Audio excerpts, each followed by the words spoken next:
Hi అండి, green honey home ఛానల్కి స్వాగతం. ఈరోజు చందువా చేపతోటి పులుసు ఎలా చేయాలో చూద్దాం. ఇవి సముద్రం చేపలండి. వీటితో పులుసు చేద్దాం. చేపలను ఇలా శుభ్రంగా కడుక్కొని ముక్కలు చేసుకొని ఉప్పేసి మళ్ళీ నిమ్మకాయ వేసి శుభ్రంగా కడిగి పెట్టుకున్నాం.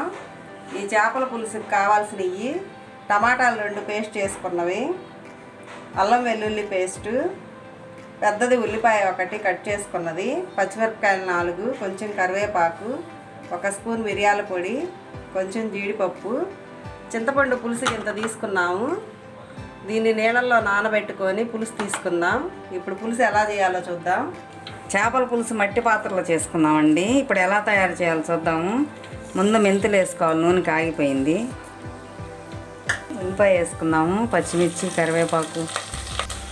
ఇవి కొంచెం దోరగా వేపుకుందాము, కలర్ వచ్చే వరకు. కొంచెం పసుపు వేసుకుందాము. ఉల్లిపాయ, పచ్చిమిర్చి, కరివేపాకు ఇవన్నీ కూడా దోరగా వేపుకుందాం. ఉల్లిపాయ వేగిపోయిందండి. ఇప్పుడు అల్లం వెల్లుల్లి పేస్ట్ వేద్దాము.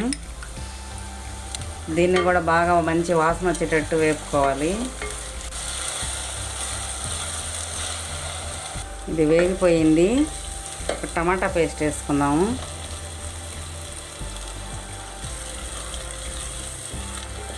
టమాటా పేస్ట్ పోసుకున్నాం కదండి, మూత పెట్టి ఒక 5 నిమిషాలు మగ్గించుకుందాము. అదిగండి ఉడికిపోయింది.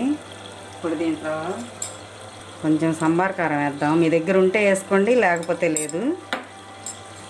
కొంచెం సంబార్ కారం వేసుకున్నామండి. ఇది మా వీడియోలో కూడా ఈ కారం పెట్టాము. మీ దగ్గర ఉంటే వేసుకోండి, లేకపోతే చూడండి అందులో ఎలా తయారు చేయాలో. కారం వేసుకుందాము. కారం ఇది తినేదాన్ని బట్టి వేసుకోండి.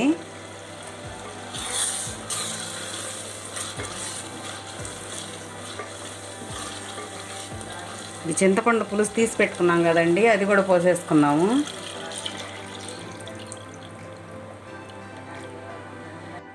తగినంత ఉప్పు కూడా వేసుకుందాము.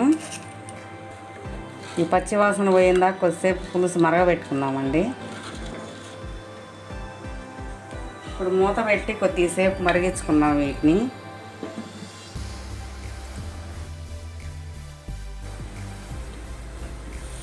ఇదిగోండి దగ్గరకు వచ్చేసింది, కొంచెం చిక్కబడింది. ఇందాక జీడిపప్పు చూపించాం కదండి, ఆ పేస్ట్ వేసుకుంటున్నాం. ఇప్పుడు ఈ జీడిపప్పు పేస్ట్ వేసుకోవడం వల్ల చిక్కదనం వస్తుంది, టేస్ట్ కూడా బాగుంటుందండి.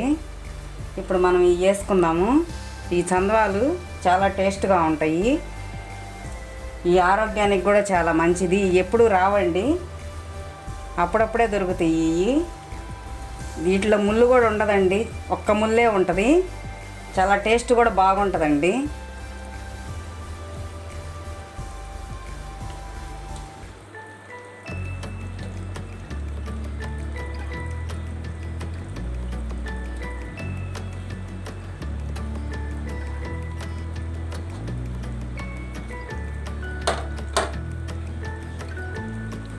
ఇవన్నీ వేసేసుకున్నాం కదండి.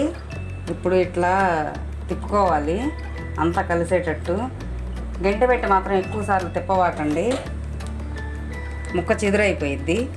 ఇది ఎక్కువసేపు కూడా ఉడకాల్సిన అవసరం ఉండదండి, ఒక 10 నిమిషాల్లో మగ్గిపోయిద్ది.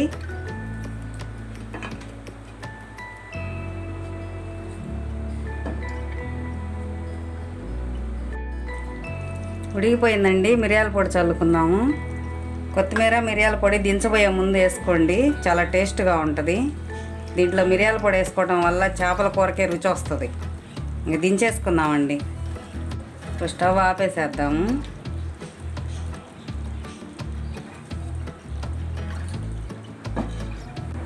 రెడీ అయిందండి ఎంతో రుచిగా ఉండే చందవా చేపల పులుసు. ఎలా ఉందో మీరు కూడా చేసుకొని టేస్ట్ చేయండి. మా ఛానల్ కనుక నచ్చినట్టయితే లైక్ చేయండి, షేర్ చేయండి, సబ్స్క్రైబ్ చేయండి. పక్కన ఉన్న బెల్ ఐకాన్ని క్లిక్ చేయండి. బాయ్ అండి.